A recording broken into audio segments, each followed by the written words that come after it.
नमः संस्कृताय मित्रों। आज हम सभी कक्षा 8वीं में दिव्यम चैप्टर 5 शब्द रूपाणी का अध्ययन करेंगे। हम सभी ने पिछले दिनों लिंग निर्धारणम पाठ तक का अध्ययन कर लिया था। आज जो है हम सभी चैप्टर 5 शब्द रूपाणी पाठ के अंतर्गत आने वाले पॉइंट्स को समझते हैं। शब्द रूपाणी प्रश्न पूछा जाता है कि शब्द क्या है और पद क्या है। तो हम पहले चलते हैं शब्द रूपाणी में शब्द के बारे में देखते हैं। वर्णों, स्वर एवं व्यंजनों के सार्थक समूह को शब्द कहा जाता है। एक बार पुनः समझ लें, शब्द क्या है? वर्णों, स्वर एवं व्यंजनों के सार्थक समूह को शब्द कहा जाता है।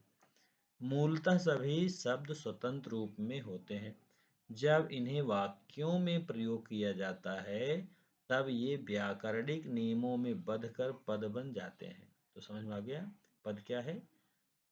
शब्द सभी स्वतंत्र रूप में रहते हैं। जब ये व्याकरणिक नियमों में बंध करके किसी वाक्य में प्रयोग किए जाते हैं तब ये पद बन जाते हैं और इनके रूप में परिवर्तन आ जाता है। इसी परिवर्तन को संस्कृत भाषा में शब्द रूप कहते हैं। शब्दों के रूप तीनों लिंगों एवं तीनों वचनों में अलग अलग होते हैं। इन्हें दो भागों में बांटा जाता है, संज्ञा शब्द रूप तथा सर्वनाम शब्द रूप। एक बार पुनः देखें, इन्हें दो भागों में बांटा जाता है, संज्ञा शब्द रूप तथा सर्वनाम शब्द रूप। जैसे वृक्षे अनेके खगाः सन्ति, वृक्ष पर अनेक पक्षी हैं। खगाः बिडालात् त्रस्यन्ति, सभी पक्षी बिलाव से डरते हैं। खगानां मध्ये एकता अस्ति, पक्षियों के बीच में एकता है। ऊपर जो लिखे रंगीन शब्द हैं, ऊपर जो लिखे रंगीन शब्द हैं वे सभी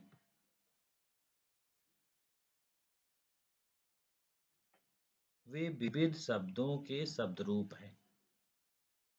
कारकों के पाठ में आपने पढ़ा था कि शब्दों का प्रयोग 7 विभक्तियों में होता है तथा इनके रूप तीनों लिंगों में चलते हैं।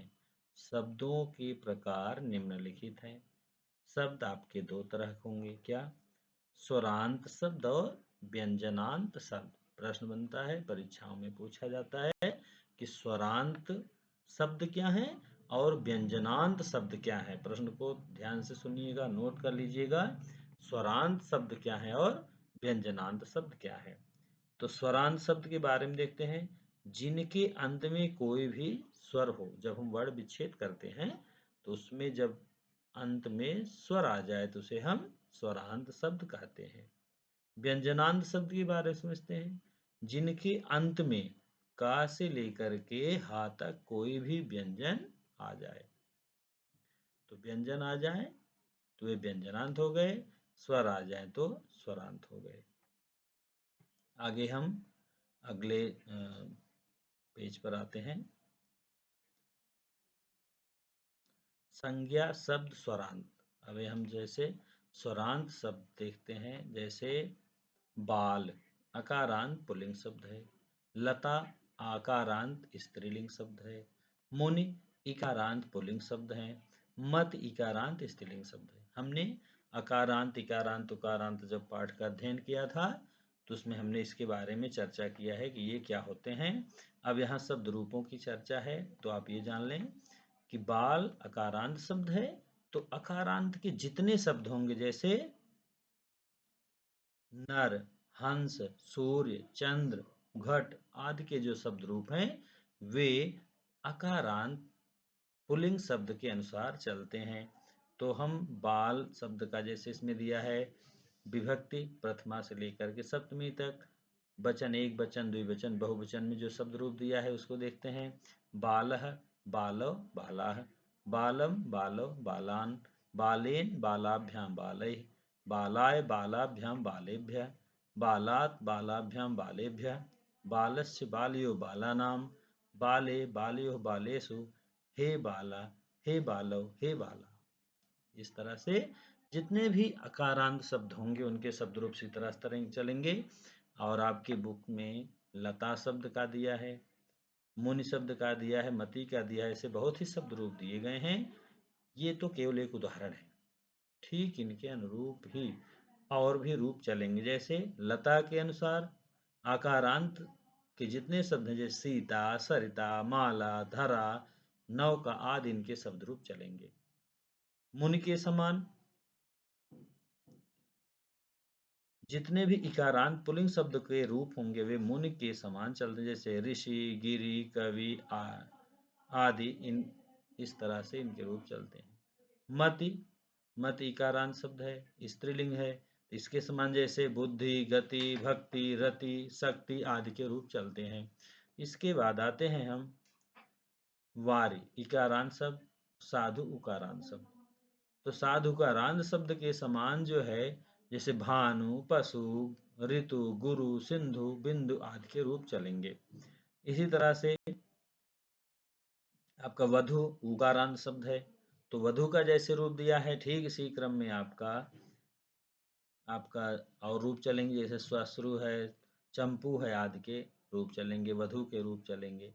इसके बाद है पितृ और मातृ शब्द है, पितृ और मातृ शब्द है।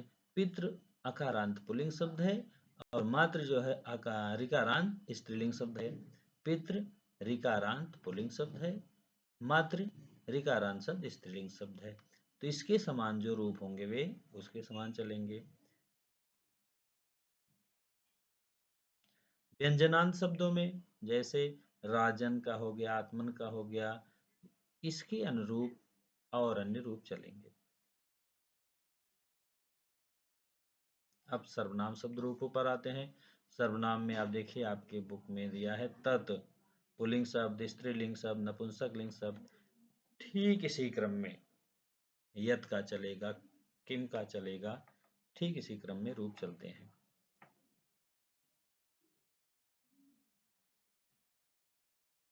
इसके बाद आपका अस्मद और युष्मद शब्द आता है जो परीक्षाओं में अत्यधिक पूछा जाता है।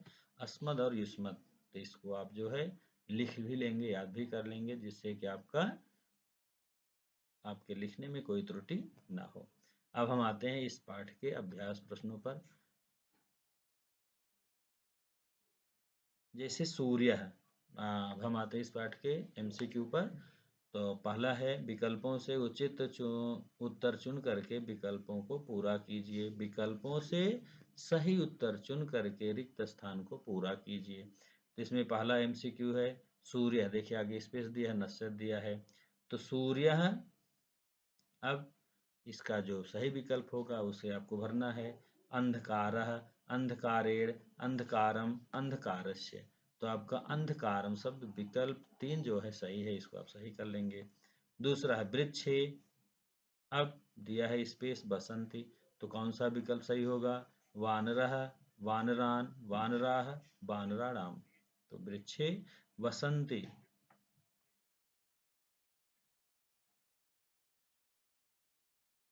वानराः वसंत, तीसरा विकल्प यहाँ सही होगा। इसके बाद है छात्राः पठन्ति तीसरे में, यहाँ देखिए आगे ही स्पेस दे दिया है, तो आपको कौन सा विकल्प भरना है?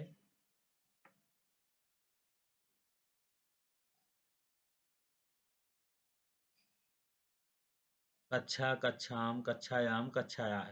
तो यहाँ पर भी तीसरा विकल्प सही है, कक्षायाम, ये आपका विकल्प सही होगा।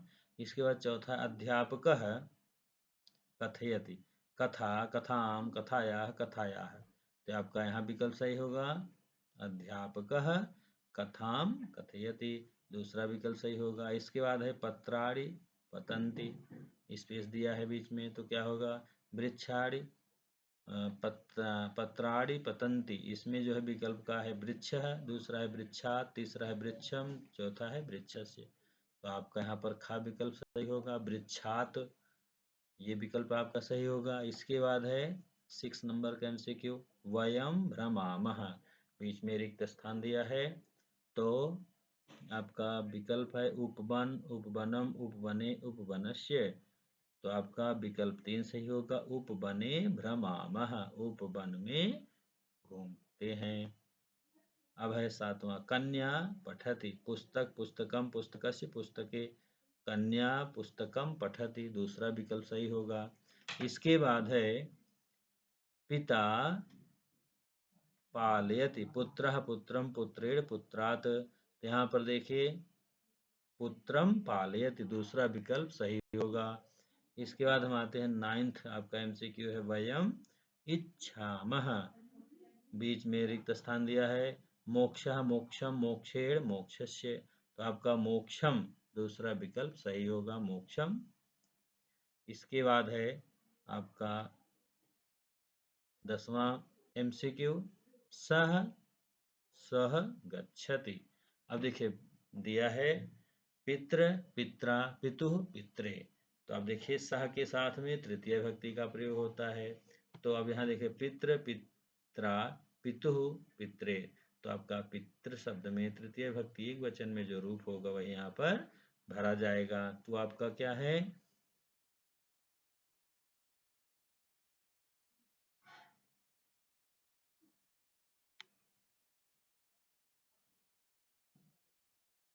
अब देखिए पित्रा आपका विकल्प होगा, पित्रा जिसमें है वही आपका सही होगा, पित्रा शब्द आपका सही ऑप्शन है। तो पित्रा सह गच्छति।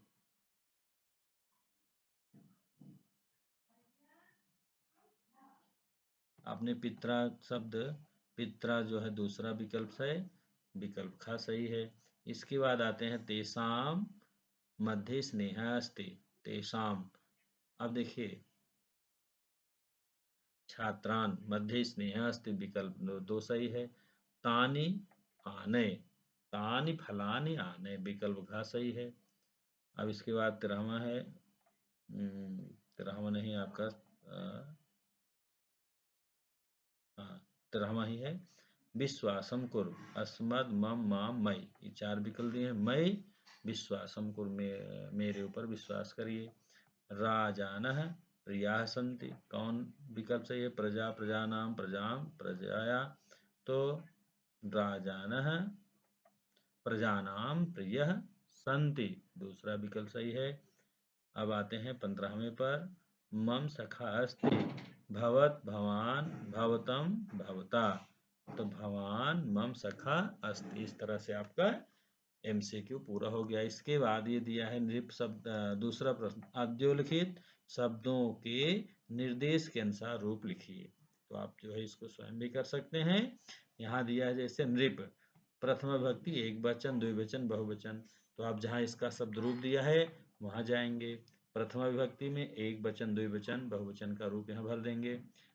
ठीक इसी क्रम में मुनि तृतीय विभक्ति दिया है, मुनि एक वचन द्विवचन बहुवचन हमने भर दिया मुनि वाले शब्द रूप में जा करके। इसी तरह से पितृ वधु राजन, इनके शब्द रूप दिए गए हैं, इन्हें हमें जो है वहां जा करके देख करके भर देना है। इसके बाद हम आते हैं तीसरे प्रश्न पर, दिया है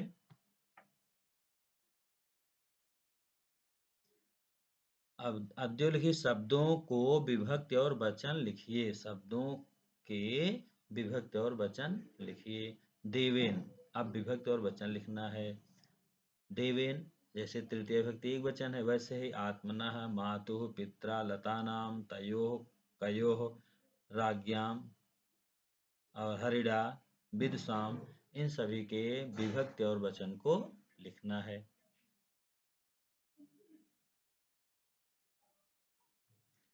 इसके बाद है आपका चौथा प्रश्न, वर्षा काले नद्यः वेगेन वहन्ति, अब यहाँ पर जो है अद्योलिखित वाक्यों में रंगीन शब्दों को आधार बना करके प्रश्न निर्माण कीजिए। तो अब जैसे नद्यः शब्द है तो नद्यः के स्थान पर कः शब्द का प्रयोग किया गया, ऐसे ही प्रयत्नेन सह प्रयत्नेन सफला अभवत, प्रयत्नेन के स्थान पर केन का प्रयोग करना है। त्वम रात्रौ चंद्रमसम पश्य, तो चंद्रमसम कम पश्य कम कर देंगे। मात्रा सह गच्छति, सह मात्रा सह गच्छति, तो सह केन सह गच्छति केन का प्रयोग कर देंगे। चौथे में है पुत्रः पितरम अनुकरोति, पितरम कम अनुकरोत कम कर देंगे। चौरः सैनिकात बिभेति, सैनिकात के स्थान पर कस्मात कर देंगे। सह नृपौ पश्यति, नृपौ कौ पश्यति। बालकेषु प्रीतिम कुरु, बालकेषु केषु सब कर देंगे। नृपे विश्वासम कुरु, नृपे के स्थान पर कस्योपरि विश्वासम कुरु। इदम राज्ञः सिंहासनम अस्ति, इदम कस्य सिंहासनम अस्ति, यह किसका सिंहासन है। सह पुस्तकाय मूल्यम यच्छति, पुस्तकाय मूल्यम यच्छति, तो पुस्तकाय के स्थान पर आप जो है कया, पुस्तकाय के स्थान पर आप प्रश्नसूचक शब्द का प्रयोग करेंगे। नद्यः जलम पवित्रम अस्ति, नद्यः जलम पवित्रम अस्ति, नद्यः के स्थान पर का और बड़ा मात्रा का प्रयोग करेंगे। भगिन्यै नमो नमः, कस्मै नमो नमः। सह मुनये धनम ददाति, सह कस्मै धनम ददाति। सह शक्त्या सम्मानं करोति, सह कया सम्मानं करोति। सह तीव्रगत्या चलति, सह कीदृशं चलति। इसके पश्चात आपका 5वां प्रश्न है। यहाँ पर भी आपको शब्दों के स्त्रीलिंग में रूप लिखना है। अद्योलिखित शब्दों के स्त्रीलिंग में रूप लिखिए। जैसे एतेन, इमाम, केन, एतैः, अस्य, सर्वस्मिन्, येन, अस्मात्, कः, सर्व, इन सभी शब्दों के आपको स्त्रीलिंग में रूप लिखने हैं, जो कि आप शब्द रूप में जाएंगे और स्त्रीलिंग में इसका रूप चयन करके यहाँ लिख देंगे। इसके बाद आप ये एक्टिविटी है जिसे आपको स्वयं करना है।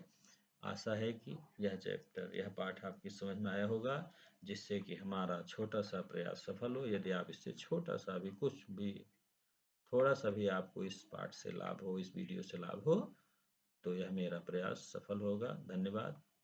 नमः संस्कृत मित्रों।